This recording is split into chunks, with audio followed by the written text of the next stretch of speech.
Let's talk about the Andorians. They're my favorite independent faction to play, despite the fact that they're not actually a faction in the game. They're just counted as an independent. Now, the Andorian faction has a total of 2 ships, 4 if you count their generics, and wait for it, 5 expansions, to my knowledge, that you can find them in. So the first ship, the Kumari, you can find in, well, the Kumari expansion, and it has a sort of half tiny prize ability. If you have auxiliary power token, you can still perform the evade or scan action. The other one, which this one's my favorite, Taliv's Battlecruiser, is a very thematic support ship. I'll just read its text ability.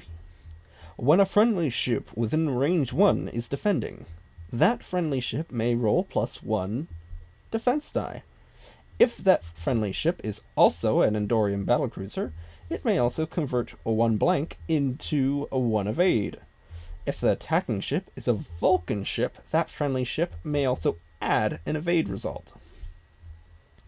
So, right there, it says add an evade. So that might be an evade token or an evade result. It didn't actually specify, it just shows the symbol. I'm going to assume it means evade result. So, funny thing, I got Taliv's Battlecruiser first, and its ability, I was all like, well, I want to be able to do that whole supporting battlecruisers, so I went out and I ordered the Kumari. Now they both have the same slot loadout and same stat bars, which is 3, 1, 4, 3. And that to me is really cool, because at this point in time, the only other Enterprise era expansions I owned was the Praetus. And I knew about the NX class and how it was just like a 2230.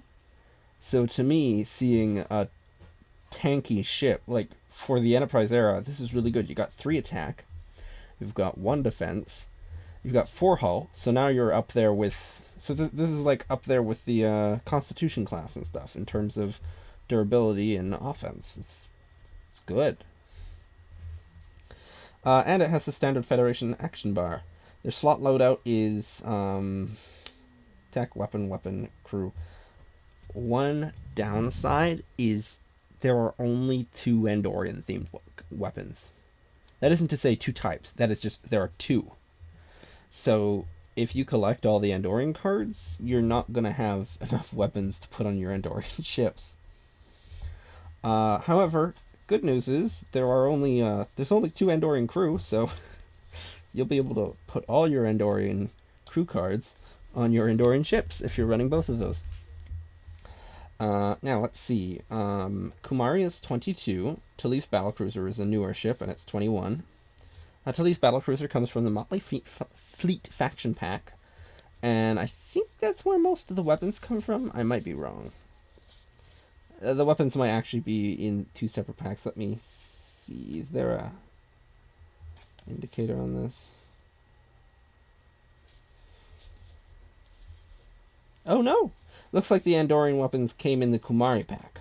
From what I'm reading on these cards, it doesn't have the little 13 out of 28 or out of 28 counter on the cards like the independent faction pack ones do. Alright, so those are the abilities, the action bar. Point cost wise,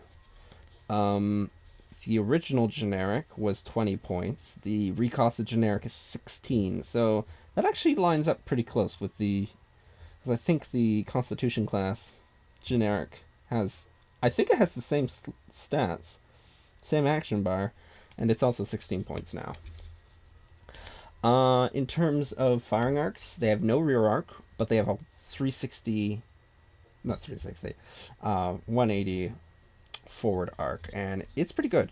Their maneuverability is your run-of-the-mill average. I would even just call this the standard dial for the game. That's where you've got green, one forward and one bank, then a green, two forward, two bank, and sorry, a white, two bank, and a white, two turn, white, three forward banks, and then red turns for three, and then a forward, four white, with a back, not a back. This is the part where it isn't very standardized. A three come about red. So yeah, those are the Andorian ships. In terms of models, I really like the look. To me, it sort of looks like someone took the Normandy, the SR2 or SR1 Normandy from Mass Effect, and combined it with Battlestar Galactica.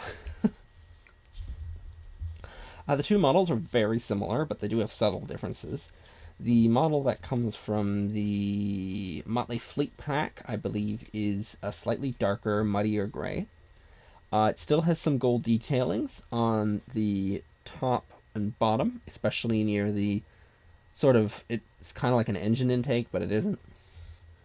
The Kumari, on the other hand, is a more whiter silver, and it has dark gray inlines, I think, around the sides of the ship, like in the grooves. There's sort of a equatorial trench on the ship.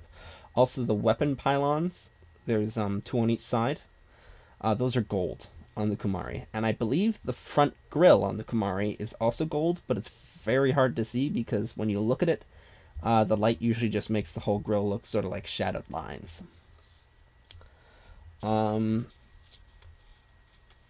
But yeah, so those are the Andorian ships.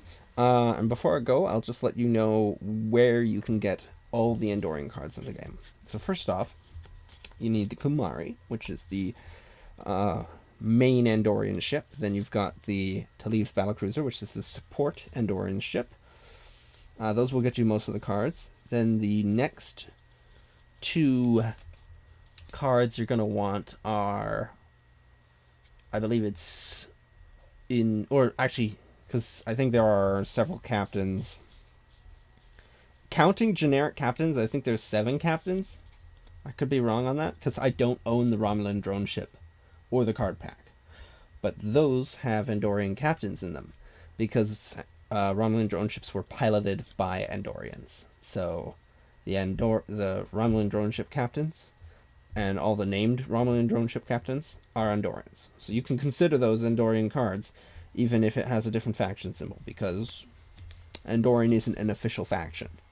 Just any card that's Andorian, that's an Andorian card. That's how you can tell. Look at the picture. Is it an Andorian? Yeah. Is it an Andorian ship? Yeah, then it's an Andorian card.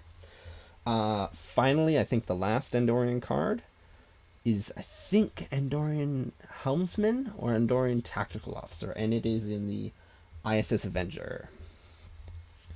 Alright, I'll see you in the next episode.